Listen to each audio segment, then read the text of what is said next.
I don't think these people are going to allow him to run, bro. I think they'll arrest him straight up and hold him without charges like they did to these J6 people. Their backs are against the wall. Their image, their lies, their manipulation, their propaganda, nobody's buying it anymore. They're on the edge.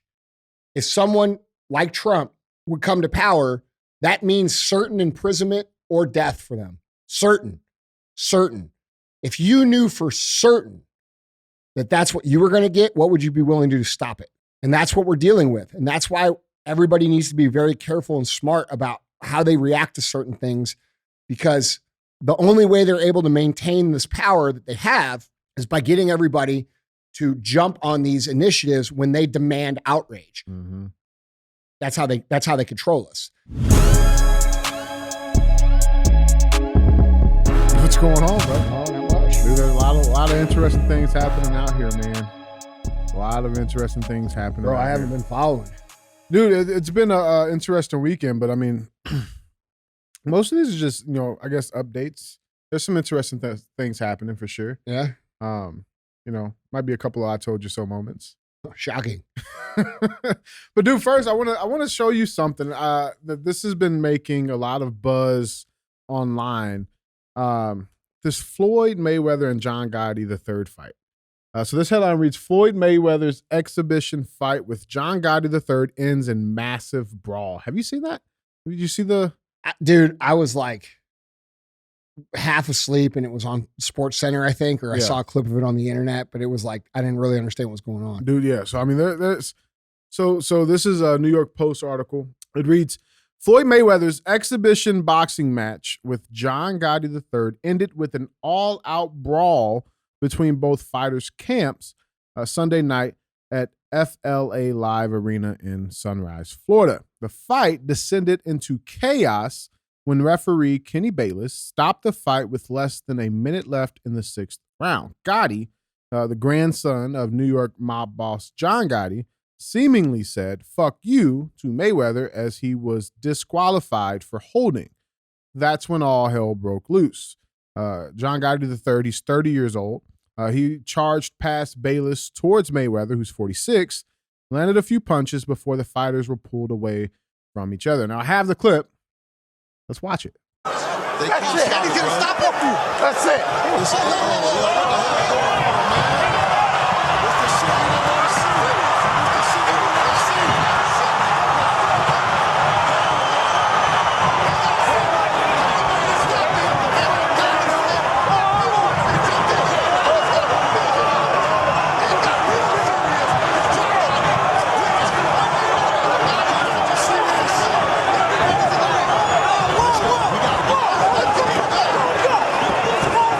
Man, it looks to me like Gotti's about to get his ass beat. That's a lot of meat in that ring. Yeah.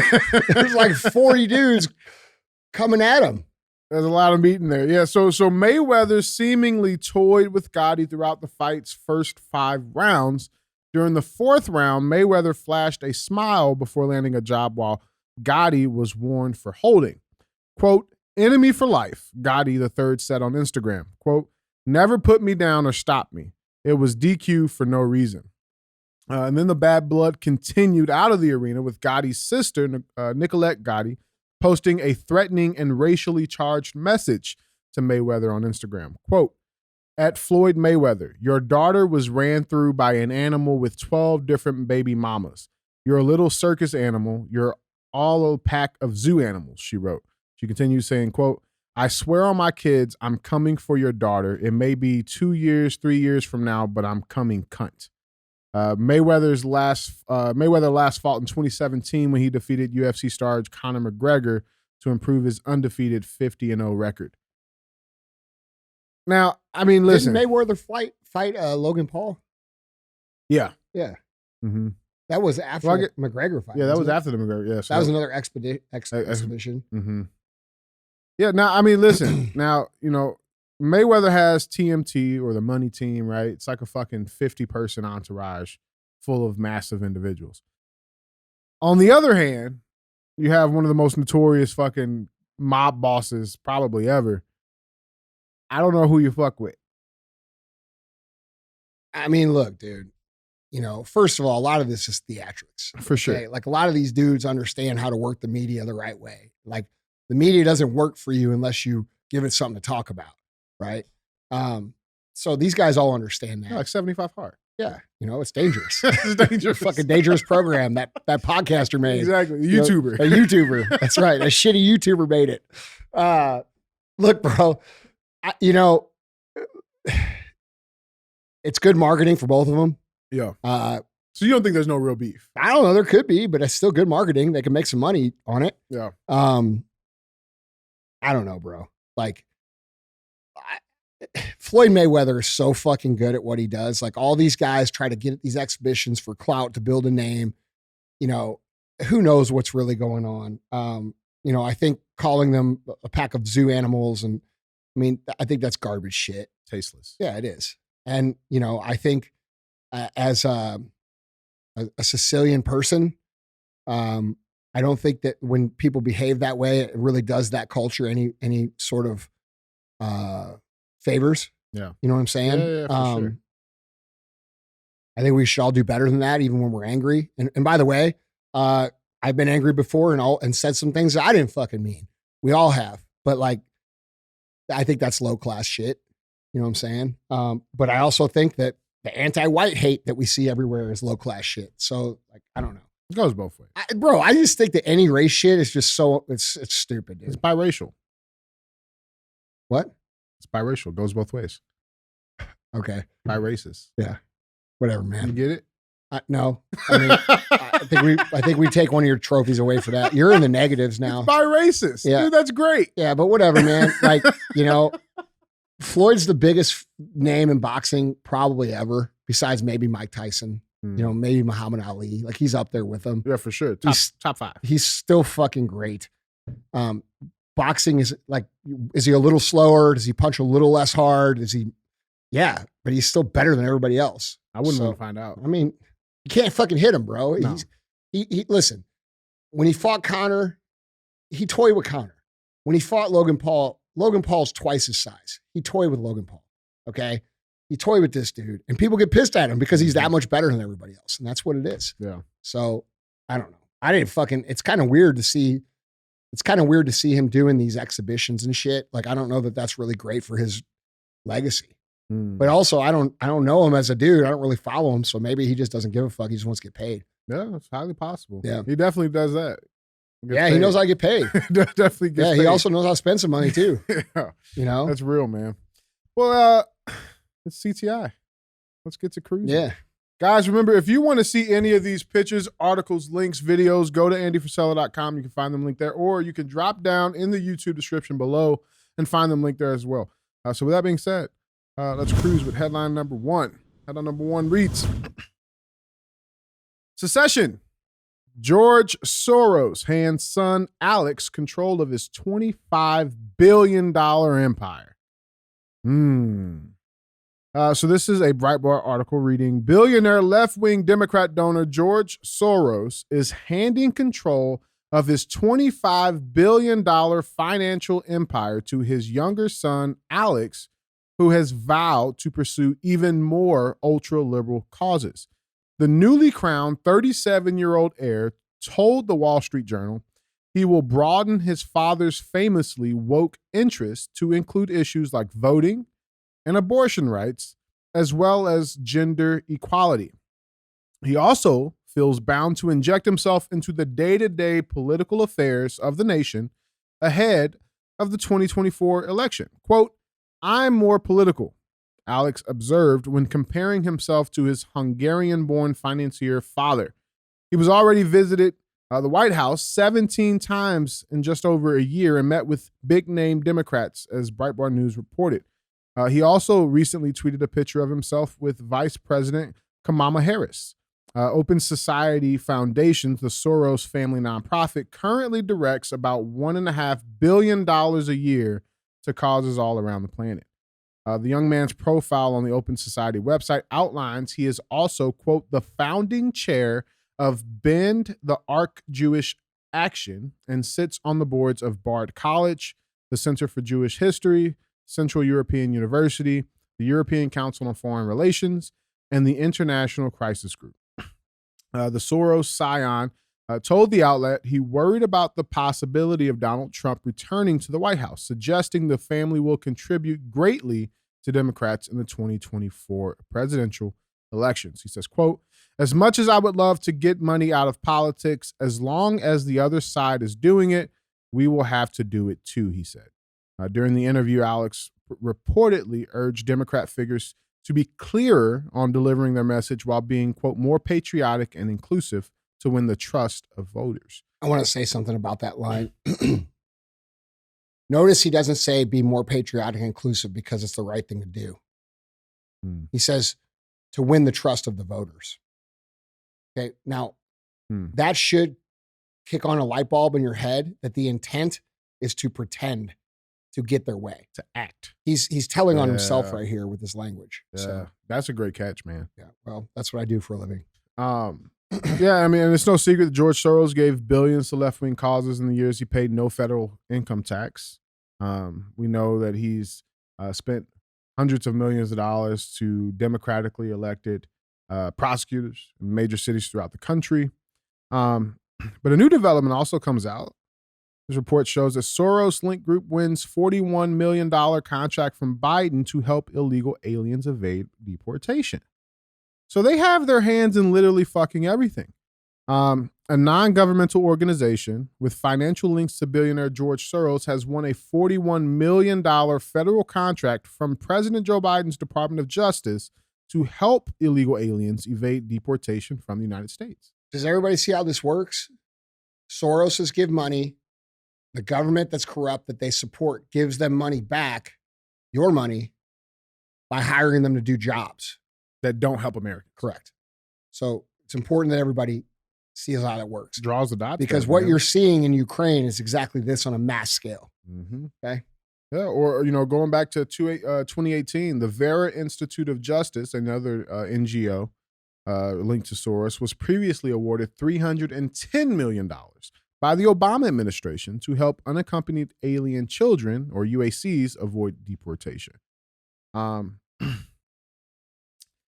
Yeah, I mean, I guess you got to, get off the throne at some point, right? What do you see going on here, Andy? I see the entire problem with our entire government. It's full of this shit. Full of this shit on both sides. Yeah. Okay. This government, this country was never intended to be influenced so heavily by people with means. It was never intended to be bought and paid for by people with money. It was never intended to be the personal agenda of people with money. It was intended to be a representative government for the people, by the people. And this motherfucker ain't the people. And neither is his dad. And that should be very clear. And I think everybody understands that at this point. I think that this young man is drastically misunderstanding the state of the quote unquote real people of America. And I don't think that people are going to put up with this bullshit for very much longer. I'm just being real. And so I don't envy his position. I don't care how much money he has. I think you're on the short end of a fucking stick that's about to be burnt. And it's not going to be very much fun for this dude moving forward. That's what I personally think. Now, if they were to come in and start calling, like if he actually, what he said, where he said patriotic and inclusive, if they actually meant that to bring people together, but they don't, because the whole agenda of this sect of people in the world is to, their actual slogan headline at the World Economic Forum, which these people are very invested in, is through chaos comes order, or out of chaos comes order. Okay, so their plan is to create as much chaos as possible and then provide us with the solution. And the solution, when things are completely burnt down, is going to be a total surveillance state where you can't do anything without their approval. You can't speak out. You can't spend money. You can't go anywhere without being on video. In my personal opinion, we have a lot of regulations to address when it comes to technology in terms of how they're going to use it to surveil and monitor, because guys, they're already doing it. They do it through your cell phone. They listen to what you're saying. They run it under the Domestic Terrorism and the Patriot Act that they passed after 9/11. And we already live in a total surveillance state, total police state. We're just not aware of it. We're being told that it's not that way. And in the future for America to become the great like it should be, a lot of that shit's going to have to be banned, bro. Because once you become aware of it, it almost forces you to become like a paranoid hermit. Because you're like, fuck, I'm on fucking camera everywhere I fucking go. Everything I say is recorded. Like it's, once you come to terms with that's reality, you're not going to feel very free. And that's a side note from what I think about this, but that's something that should be addressed and you guys should be calling for. Yeah. But as far as these two guys and this family and these people interfering with our government and our system, I think people are really fucking tired of it. And I think these people, because they're at the top of the mountain, are very unaware of the feelings amongst the actual people here in America regarding their interference and the pushing of their agendas and what they're trying to do. I think people are understanding that the border's fucking our country. I think people are understanding that our government's fucking the money system, devaluing our currency.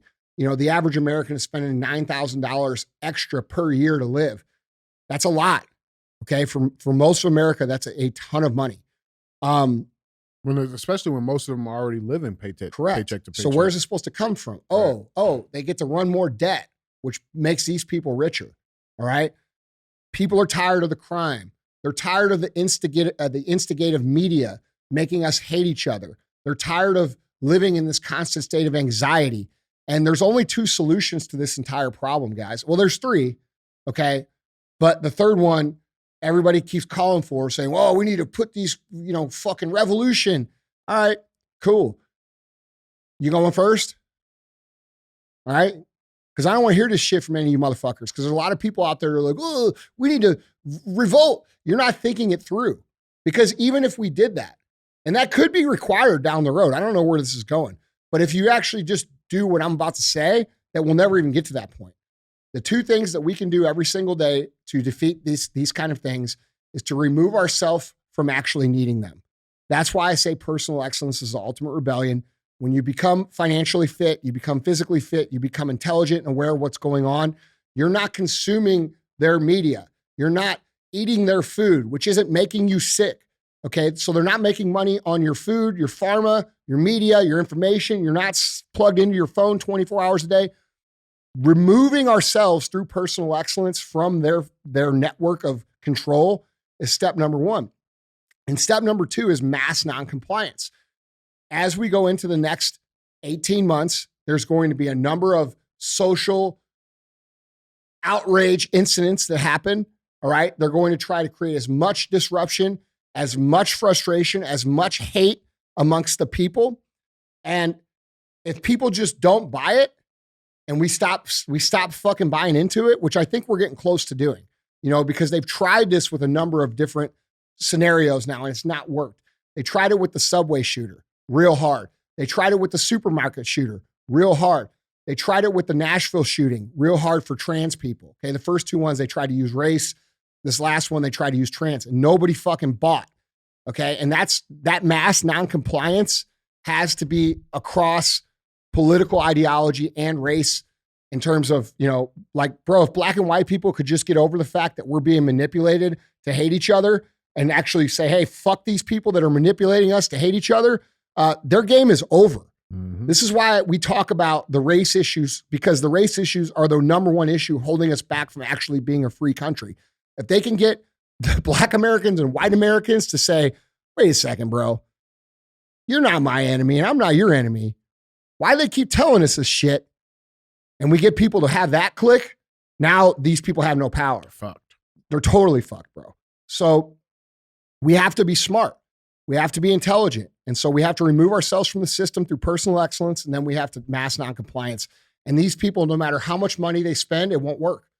No matter how many billions of dollars Alex Soros puts into the system over the next, and it's probably going to be a lot, just like he said, because they understand, he even said it, we're afraid of Trump coming back into power. And you know why they're afraid of Trump coming back into power?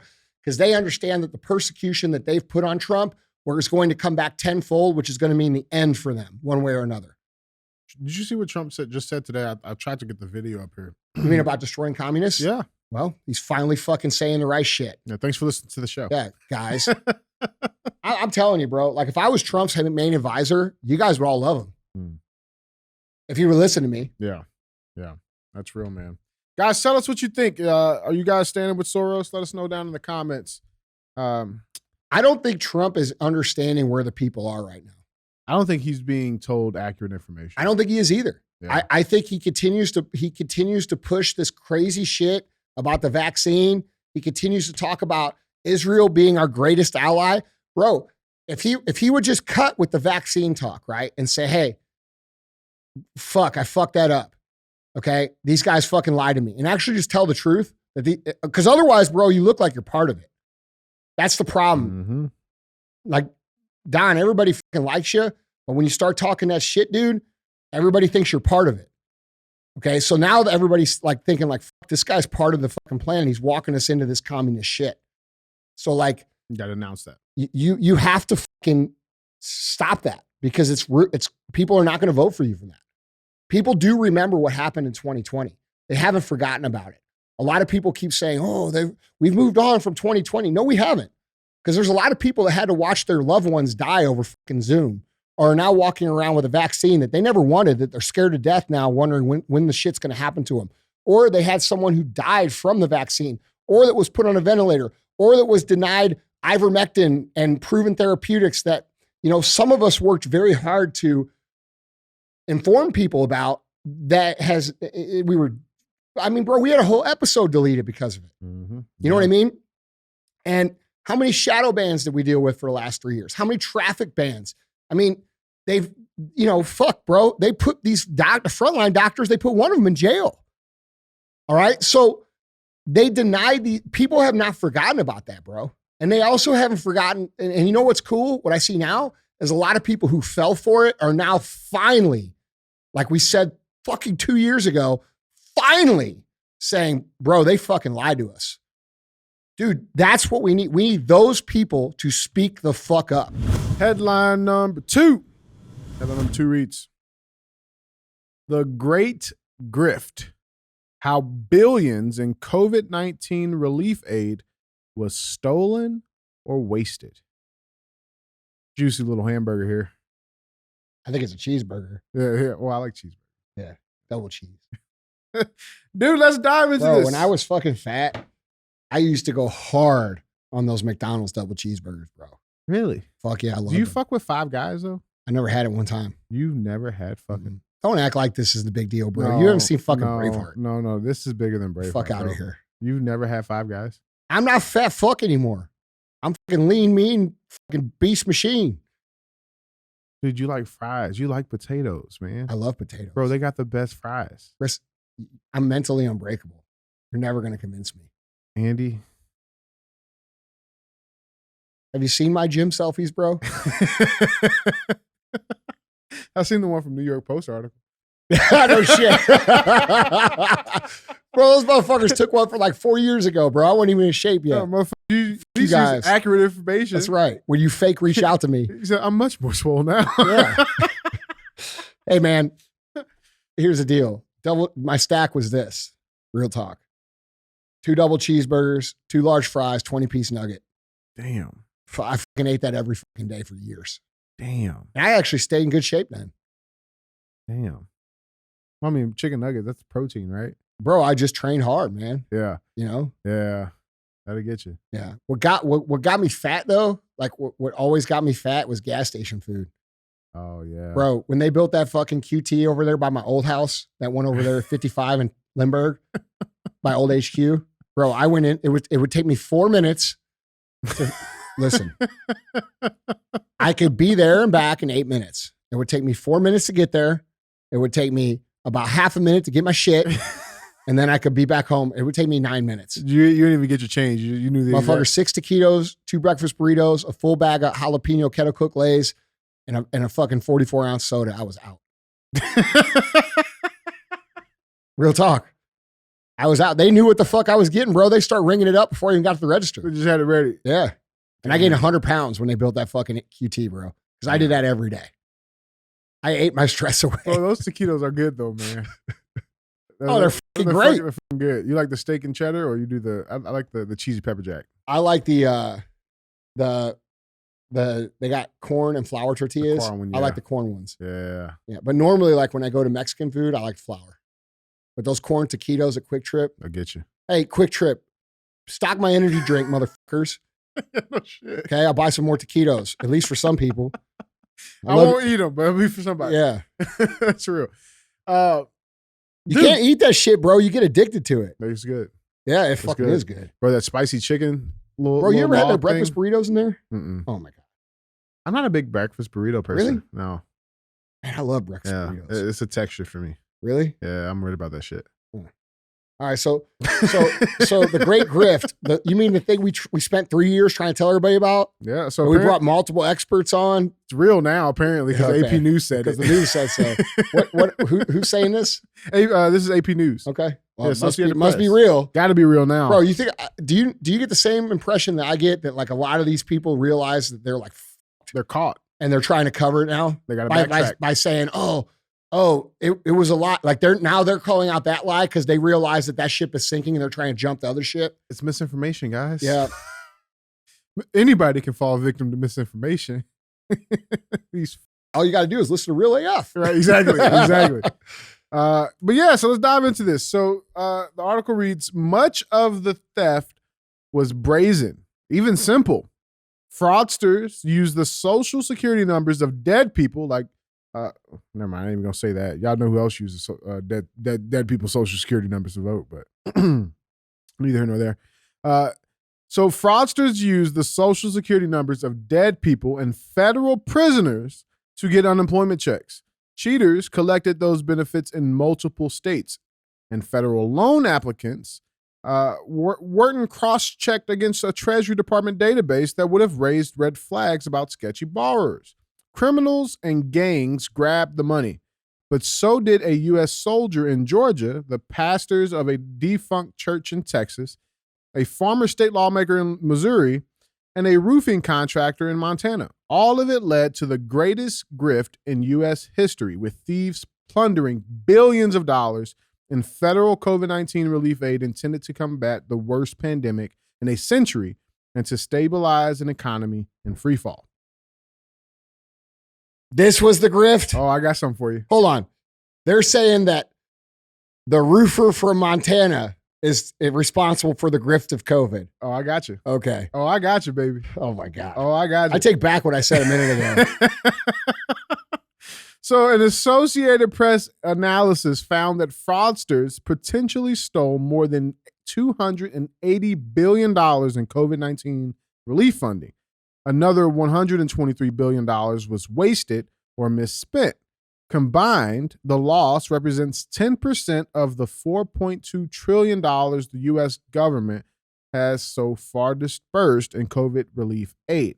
The number is certain to grow as investors dig deeper into thousands of potential schemes. Quote, here was this sort of endless pot of money that anyone could access, said Dan Frutcher, chief of the Fraud and White Collar Crime Unit at the U.S. Attorney's Office in the Eastern District of Washington. Quote, folks kind of fooled themselves into thinking that it was a socially acceptable thing to do, even though it wasn't legal.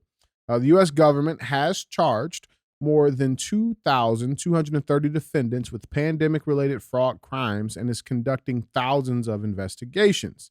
The enormous scale of that package has obscured multi-billion-dollar mistakes.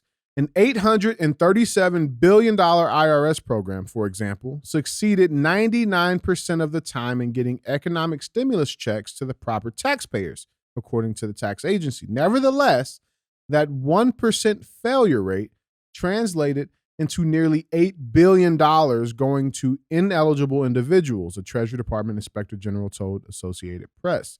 Now, here's the layout. This is all of the, this is a chart describing how COVID relief was allocated. But here's my thing. Like you said, the roofer in Montana. Mm-hmm. Were those really the fraudsters? Why is nobody talking about the big box stores? Did I get you? This is what I was talking about. This is where we going? The biggest grift of COVID there was like 3 more ahead of this grift. All right. These are just motherfuckers getting some of the money back that y'all try to steal. They're just doing the same shit the politicians make, dude. Listen, they shut down the economy and left their shit open. Their friend shit, they left that open too.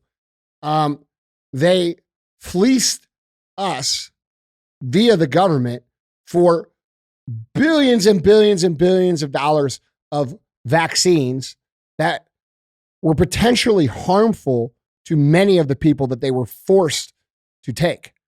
All right. So let's talk about the grifts. If we're going to talk about the grifts, let's talk about the real grifts. Talk about the it. real grift is shutting down your neighborhood mom and pop, shutting down your neighborhood pizza place, shutting down your neighborhood restaurant, and then saying you can only shop at Amazon and you can only shop at Walmart and you can only shop at these big box retailers who give us, the politicians, tons of funding and campaign contributions, which are our buddies that we wine and dine at their homes all over the world. We fly on their private jets. We go on their yachts. And we kept their stores open while we shut yours down because you're the peasants and we're us. No, what was the word they used? What was the word they said? Non-essential. Non-essential. Yeah, non-essential. They don't think anybody's essential. Yeah. Only them. They're essential. All right. And the only reason I was able to stay open is because we qualified under the idea of food. Okay. But a lot of my friends' businesses, they couldn't operate. They had to close down for months at a time. Well, if you don't understand how a business works, which I'm pretty sure these people do, you understand that once you cut off cash flow for 60 days, 90 days, 180 days, there's little chance of recovering. So they understood that this shift wasn't just during the pandemic, but they understood that it was going to be permanent. And the reason they wanted to make that shift is because the people who control the biggest companies in the world give them the most money. And so it's this big machine where it's scratch everybody's back. We're all in on it. Fuck these people. And these people happens to be us. And that's where we're at. So let me get, so there was about 115,000 or so small businesses that closed. Of those, about 90,000 or so of those businesses were permanently closed, never to reopen. The businesses that so think about that. 90,000 some odd businesses closed, gone forever. Those employees, those business owners are done. The remaining businesses, they push down this DEI, ESG, C.T.I bullshit to force on those to fuck even those companies remaining. Like, well, if you heard Larry Fink, Larry Fink talked about this in an interview. He talked about how their plan is that they have to force people to change via culture, which isn't actually true. Because if you have a great culture, people want to be a part of it on their own. You don't have to force anything. You only have to force things when it's generally not an accepted idea, like reading sex change books to fucking 5 years old in kindergarten with a dude with a dick that's dressed up as a woman. People don't like that shit. All right. And they're never going to like that shit. And these guys' plan, and this is the CEO of BlackRock telling, is to force. And so they're doing one of two things. And this is really important to understand. One, they say, we're going to force the culture by making these rules inside these companies that employ most of the people in the United States. But that's not actually true because most of the people actually are employed by very small mom and pop businesses that do not have this culture. And a lot of these mom and pop businesses emulate the biggest cultures in the world at the biggest companies in the world because they don't really understand that they have the freedom to create their own way of existing inside their company. And so they copy what these people do. So, and these people who are engineering this movement understand that. They know that if the big guys do it, the little guys will follow suit. And that's a big mistake on the little guy entrepreneur, okay? So that's the first thing. They're going to continue to force this DEI, CEI, ESG shit through the culture. And you guys say, well, why is Target not making adjustments? Or why are these companies not making adjustments? Because as I explained in the previous episode, they can't because they qualify. They have debt. And for them to be able to operate, they have to qualify for lines of credit and other things that have to do with the banks. And the banks say, if you don't do these things, then you don't get no money. And since they already have the money out, it will collapse their company automatically. Because they're going to call in those debts. Correct. So these people are in a place where they actually cannot do anything about it. And either they're going to get the culture change that they want, or they'll put these companies out of business and the state will step in and provide the services. And that's called communism. All right. So either way on this movement, they win unless we get smart enough to just not comply. at all. Okay, so take that for what it's worth. It's mass noncompliance. It's finding alternatives in an alternative economy. It's making sure that you're shopping with mom and pop companies or companies owned. And by the way, there's companies that are small. That doesn't mean you have to shop at a small company or a medium company or a large company. All of these companies, there's tons of them that do not abide by this process. Are not indebted. Yeah, correct. Yeah, and if you are a small business who is not linked into these big banks, you should understand that emulating their culture is not working financially for them. And I said this many, many years in a row. Okay. I told you guys that being an American company, promoting pro-freedom, promoting traditional values and American values. I'm not saying conservative. I'm saying freedom. Be normal. Okay. And be cool. Those companies that stand for that will get the most business out of any of the companies. And had you done this years ago, you'd be ahead of the curve. But all of you small businesses that are paying attention to what is going on and you think you're going to celebrate these causes and do all this shit, understand that if you look at the data, you will see that customers are rejecting it and they will reject it in your business as well. So those of you that are doing it just because the big companies are doing it, you're actually making a mistake and playing right into their playbook, because ultimately they will either close your business for that because you'll get boycotted and they'll win, or the culture will actually start to be accepted because no one can escape it anywhere, and then they win that way too. But I actually think their goal is to close these businesses and to create full-blown communism. They want to select few private businesses that they are all affiliated with, and they want everybody else to be a literal slave to the state. Mm-hmm. Yep. We're already all the way there. We already pay more of our income to the state than we get to keep. Every single one of you does if you add it all up. I only pay 30% tax. Really? Do that math. What do you pay when you fucking buy shit? What do you pay when you own shit? What do you pay when you have to register shit? What do you got to pay to fly? What do you got to pay to keep stuff? You add all that up, we ain't free, dude. Mm-mm. They're just trying to finish the job, which, by the way, is the campaign slogan of Mr. Shitty Pants. What do you think, bro? No, yeah, it's real shit. I was even thinking too on Mr. Shitty Pants, man. Like I just saw this one picture of them, and they had another tagline on the podium, and it's like, "We're fighting for the soul of America." And dude, like that just does not sit well with me, just inside. You know what I'm saying? Like that just sounds like some evil shit, bro. Well, don't you think that if they think that they're fighting for the soul of America, if they really believe that, which I believe that they do believe that. They do believe that. So what would they be willing to do to win? Yeah. Fucking anything. Yeah, I agree. I think it's going to be a rough 18 months, dude. And I think it's going to be real important for you guys to get your shit together, get off their system, and then also consider how we're going to counteract it, which is when they do things that are supposed to cause us to react or have a reaction, we don't react. Yep. It's real, man. Guys, let's finish this cruise. Bring it on home. We got headline number 3. Third and final headline reads, Trump departs for Florida ahead of federal court appearance. Donnie T on the move.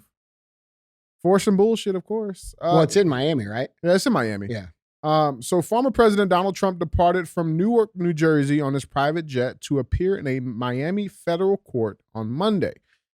Images show Trump exiting a black SUV and ascending the steps to his personal plane.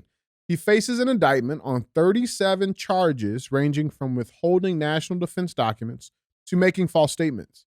Law enforcement groups are already preparing for potential protests in Miami and at Trump's residence at his Mar-a-Lago club. Now, you and I have both been down to Miami. There is a massive Trump support crowd down there. I mean, there's boats all around. I mean, on a normal day. Just on a fucking... Yeah. I mean, like... On like a normal Tuesday, you're going to see a boat going by with Trump shit on it. Mm-hmm. And it ain't just white people. No, it's actually never white people.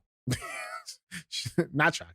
Well, it's actually the people that come from a communist country. That know what the fuck they're dealing with. Yeah. I mean, Miami has an awesome Latino Cuban culture that I fucking love. Mm-hmm. I actually think it's one of the greatest cultures in any city in the whole United States. They just got to stop the honking shit. Well, that is annoying. Like, you motherfuckers quit honking your horns. Give a shot up here for that. Yeah, because I would love to go there and live there, but like the horn shit. Mm-mm. You guys would like me down there. No. Come on, let's be real. Stop honking your horns. I'll come down. So the trip is Trump's second trip between the Northeast and Florida. the former president has made this year to attend a court appearance relating to criminal charges against him. He also flew from Florida to New York City in early April to be arraigned on unrelated charges. So the 37 charges Trump faces this week include 31 counts of willfully withholding national defense information, 3 counts of withholding or concealing documents in a federal investigation, and 2 counts of making false statements, and 1 count of conspiracy to obstruct justice. Now, this is all centered around documents, allegedly classified documents at Mar-a-Lago. Remember when they did the search warrant that the White House, Biden administration knew about and sanctioned between them and the DOJ. Now let's head over to New York Times, because there's for some reason people have this confusion, right? Well, he's the president. He is allowed to declassify anything at any time. I thought it was interesting that the New York Times actually admitted this, which kind of blows the whistle on the whole fucking thing. So they wrote this article. This is one of their subsections. It says, "Can presidents declassify matters directly?" Yes, because it is ultimately their constitutional authority. So they're saying that they continue, it says, "Normally, presidents who want something declassified direct subordinates overseeing the department or agency with primary responsibility for the information to review the matter with an eye to making more of it public. But on rare occasions, presidents declassify something directly." They're admitting that he absolutely can. There's what's the problem? And then they have another subsection that says, "Do presidents have to obey the usual procedures?" And they say, even if it is true that Mr. Trump had pronounced the documents declassified while he was in office, he clearly did not follow the regular procedures. But there is no Supreme Court precedent that definitively answers whether that would make any difference. Again, he's completely within his legal means. Heading over to DT. Well, here's my question on that one is, if he has the ability to declassify and he says these are declassified, then how do you know he did not follow the regular procedures? You're saying the regular procedures are what you said the regular procedures are to normally direct subordinates. That doesn't mean that it's illegal not to. Exactly. No, exactly. Maybe it was out of the norm, but he still has the authority to say, "Hey, motherfucker, this is my shit." It's his constitutional authority. Correct. Now, Trump, in my opinion, he pulled a little Wolf of Wall Street. "I ain't fucking leaving." He told a Politico journalist, he says, quote, "I'll never leave," Trump said in an interview aboard his plane. He says, quote, "Look, if I would have left, I would have left prior to the original race in 2016. That was a rough one. In theory, that was not doable." When asked about if he's going to leave the campaign trail for 2024. And interestingly enough, post-indictment, Trump widens his lead again. Now has over a 60% support, with Ron DeSantis second with 23%, Tim Scott 4%. Bro, all these other people are running for their own fame and their own name. Bro, I should just run just so people fucking listen to the show more. I bet you get 69%. Bro, I would, yeah. Bro, first of all, this is real talk. Mm-hmm. Outside of Trump, I would handle every single one of those motherfuckers and send them home with their tail between their legs. Trump's a savage fucking dude on stage, and he's very smart and very witty. But the rest of y'all, I'd fucking crush you. You ain't got it. Real talk. Bro, I hope you're all listening too. Chris Christie, come on. I just give him a cheeseburger. He wouldn't be able to talk, bro. Wait, Five Guys or McDonald's? I'm gonna go with McDonald's because that's what I know. I don't recommend things I don't know. Not an I will say this though. I love Larry Elder. Dude, Larry Elder's awesome. Larry Elder's been in this building. I think he's one of the most genuine, nice, happy human beings I've ever had the pleasure to meet. He's so happy. Bro, he's such a good dude. You can't piss him off. Even if, bro, have you seen him? And he's a real dude. Yeah. Just immediately, he's like, "Here, man, here's my cell. Let's do some." He's just a cool dude. Cool dude, man. But the rest of them, I mean, I'm not a fan of. I think DeSantis, I think you're jumping in ahead of your game, bro. I think, you have to think about long term, and maybe that's why he's doing it. I still think they're eventually going to come together. And I think all the people on the right and the common sense are going to come together. And I think the more they persecute Trump, the more people are going to get behind him. Yeah. And I think they could find every fucking thing. Bro, outside of him being like a pedophile or some crazy shit, like it being proven, which I'm not saying that they won't even try to fucking say, whatever, right? I think outside of something completely drastic, I think everything they do from now on to attack him is just going to put more power behind him.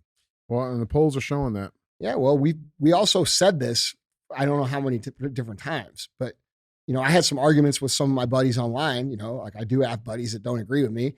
And, you know, one of them was like,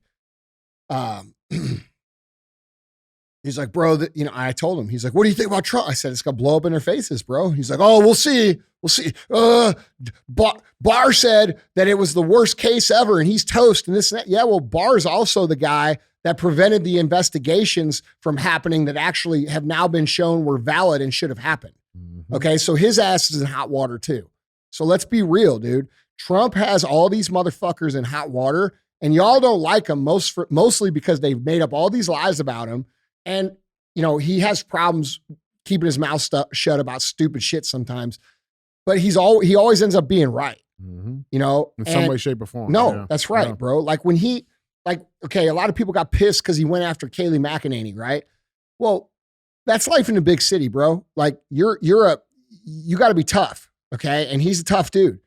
And funny enough, all these people were like, he went after Kayleigh. She was the best. I liked Kayleigh too. I thought she was badass. But here's what.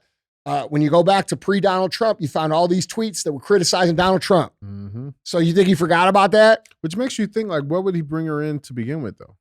Well, I think he understands the game, right? Like when you're not on the team, you talk shit about the team. It's like, bro, it's like a motherfucker talk shit about me. Like, oh, you talk shit about me out there that you have to compete with me, but motherfucker, I bet you wish you were on my fucking team. Right. You know, that's reality. Yeah. I got your job application, motherfucker. Right. Look, dude, it's just the nature of fucking competing. Okay. You know, like when people are good, when people are great, they have enemies. When people are regular, they get to have friends. And that's reality, man.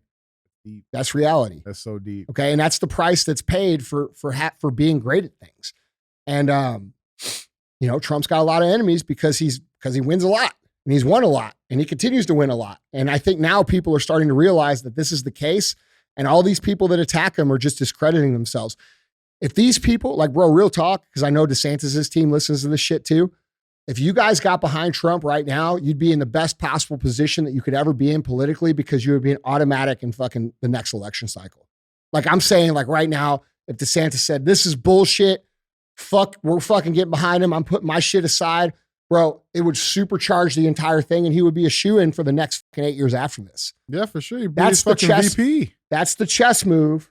Well, no, they can't be VP because they're both from Florida. Oh. Yeah. So I think Carrie Lake's going to end up being VP choice. That's my opinion. I can see that. Yeah. That'd be a good run. I think it'd be cool if he did RFK though. Has there ever been a split ticket like RFK that? is going to have a lot of momentum because he's running on the platform that matters the most to American people, which is transparency and truth and accountability. And if Trump really wants to win, he'll jump on that platform too and he'll get 90% of the vote because people are tired of the fuckery, dude. That's real. That's real. And last little thing on this whole shabacle, because I think even this whole indictment thing, right, comes out the same day as the Comer investigation with the FBI, right? And then it just comes out that the FBI informant file confirms that Joe Biden is the big guy. Whoa. Shocked. Super shocked.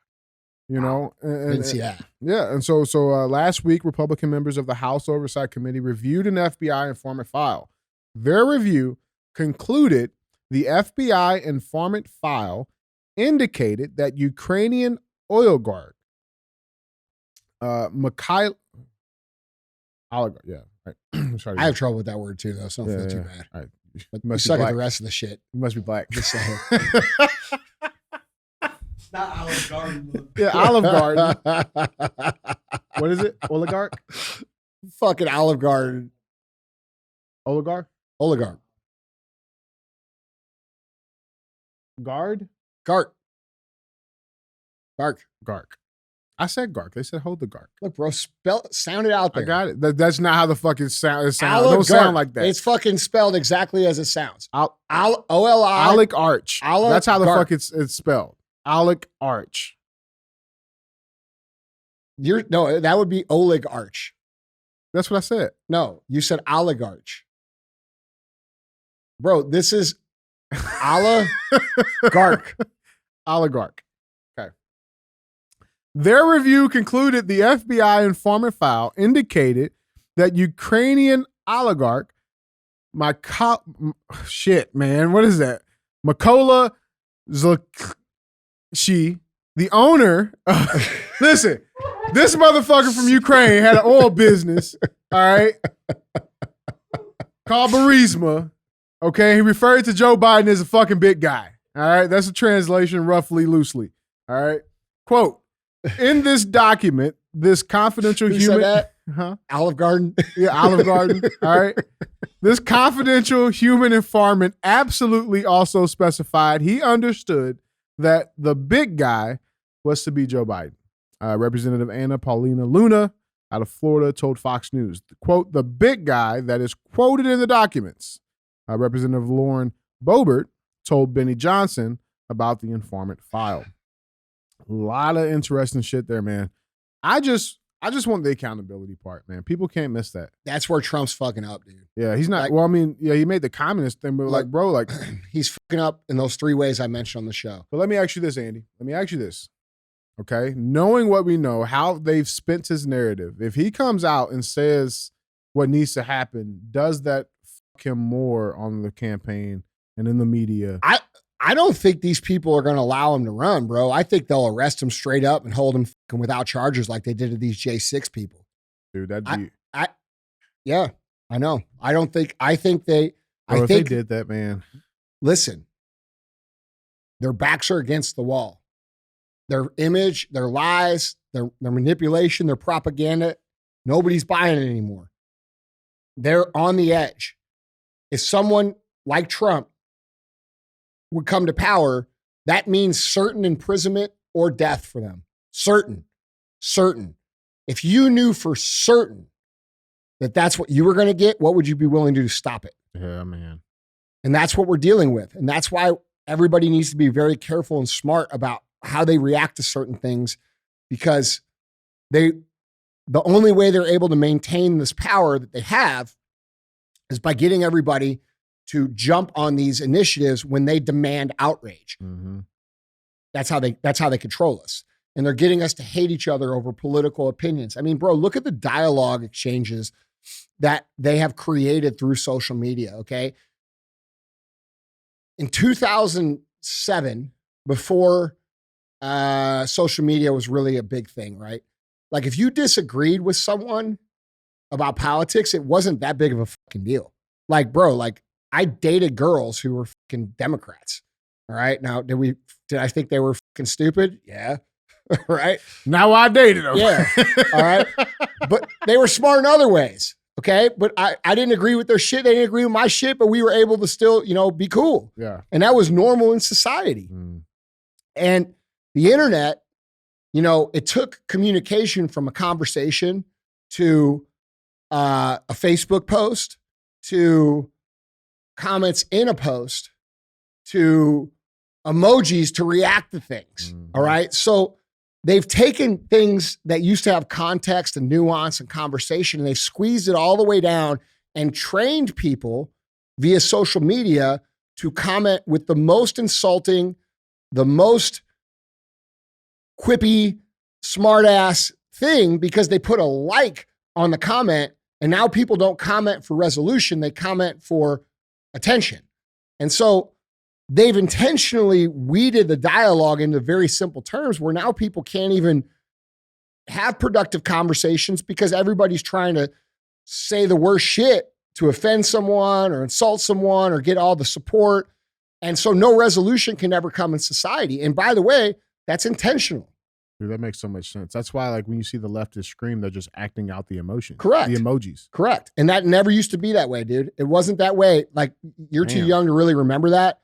But, like, I'm 43 years old. I was an adult when people were still behaving normally in society. Like, nobody did that shit. It wasn't like that because we weren't trained. We were trained to make points, to say what we believe and then make points to support them. And then we let the other person say what they believe and then make points to support them. And at the end, if we didn't agree, we say, well, that's fucking stupid, but where are we going to eat? Yeah. And that was how society was, dude. And guess what? That's healthy. That's a healthy way necessary. to be. Yes. And they've eliminated that through the use of technology. And if you go read The Chaos Machine, which I recommend on here almost every fucking show, it'll explain to you how nefarious the people are that run these platforms in terms of limiting our ability to get the proper information, but also limiting our ability to communicate effectively, intentionally, and then get us addicted to the scroll so that they can sell us shit and make money and control the fucking narrative. So there's a lot to it, but we have to somehow find our way back as a culture to a place where conversations can be had without like hate and without name calling. Like, dude, bro, like, you want to know when you won an argument is when someone starts calling you a name. Yep. You know what I'm saying? As soon as they resort to that, yeah, it's over. And that's low vibrational, low intelligence human.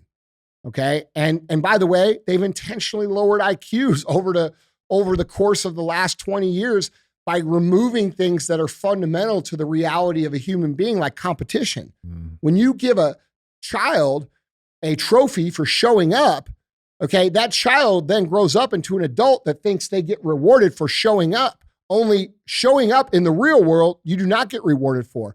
And so what happens is this person goes from career to career to career to career, never learning what it meant to compete, constantly getting their teeth kicked in. And then they say, fuck it, capitalism is fucked. And then they're a soldier of this communist movement forever.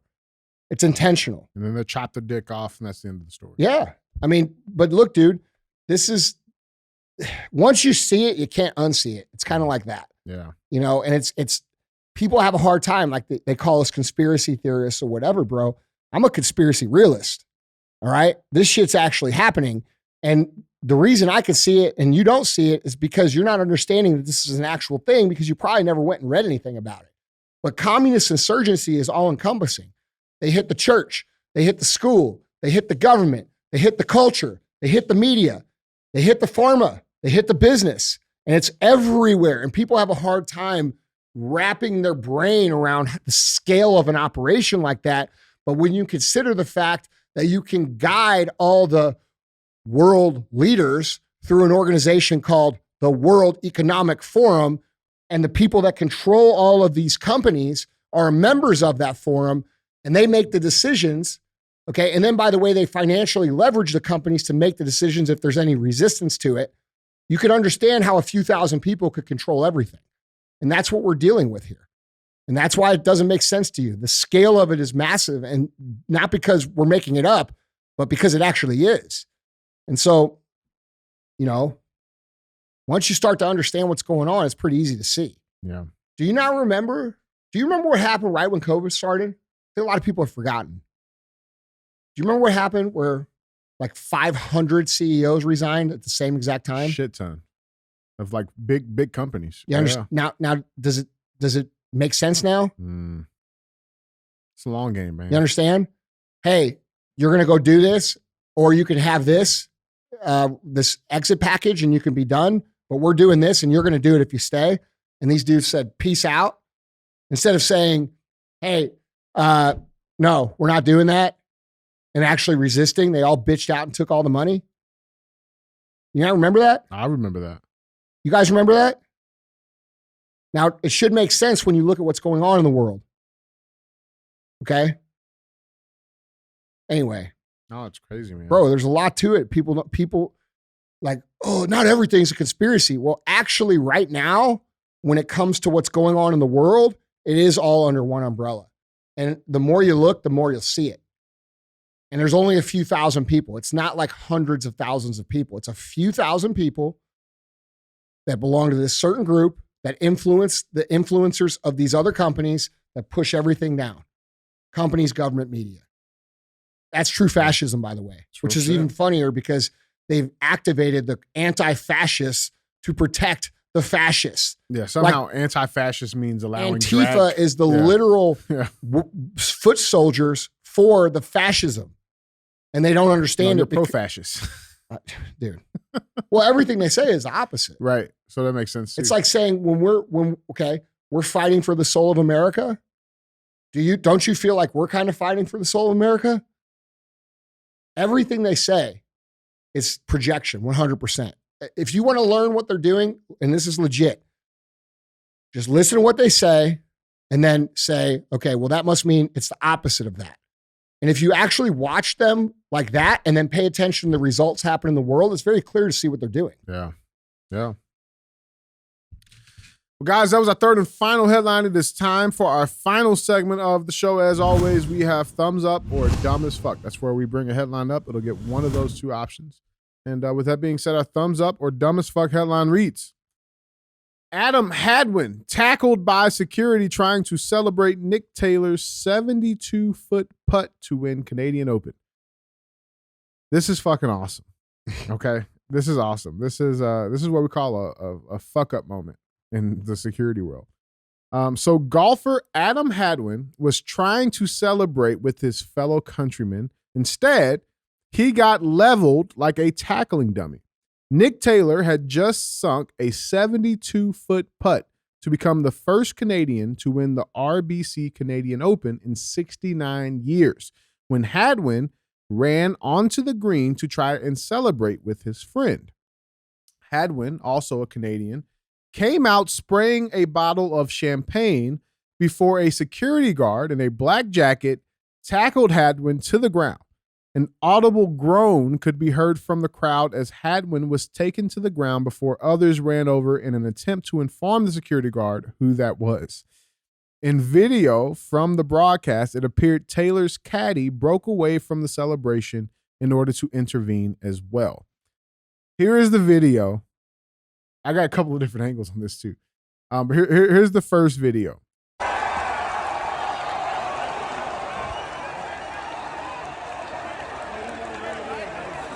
Now listen, that video doesn't do a whole lot justice, so I got it even better in slow motion from a different angle. Okay.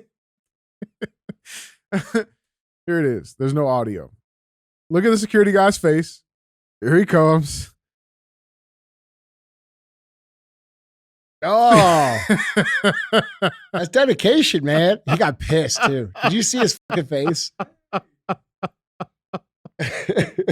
it's so bad.